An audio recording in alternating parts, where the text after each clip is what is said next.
C'est une folie de ne pas avoir du temps avec Dieu et de vouloir passer l'éternité avec lui.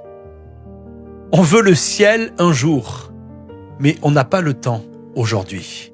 On veut vivre avec Dieu pour toujours, mais on ne vit pas avec lui maintenant. Et pourtant, regarde Jésus-Christ. Jésus-Christ était Dieu, il portait toute autorité, il connaissait toutes choses, et pourtant, il se retirait pour prier. Il quittait les foules, il se levait avant le jour, il passait des nuits entières dans la présence du Père. Comprends bien ceci.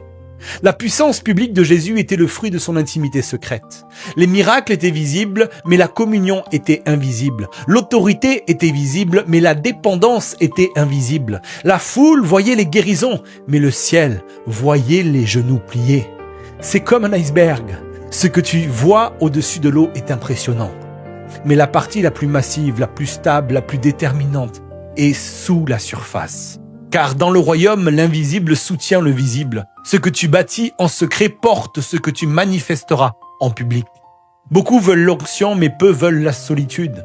Beaucoup veulent l'impact, mais peu veulent l'intimité. Mais sans intimité, il n'y aura jamais de profondeur. Sans présence, il n'y aura pas de puissance durable. Si Jésus le Fils avait besoin de cette communion constante, combien plus nous en avons besoin. L'intimité ne produit pas seulement des miracles, mais elle va produire la ressemblance. Et au final, Dieu ne cherche pas des serviteurs pressés, mais il cherche des fils proches.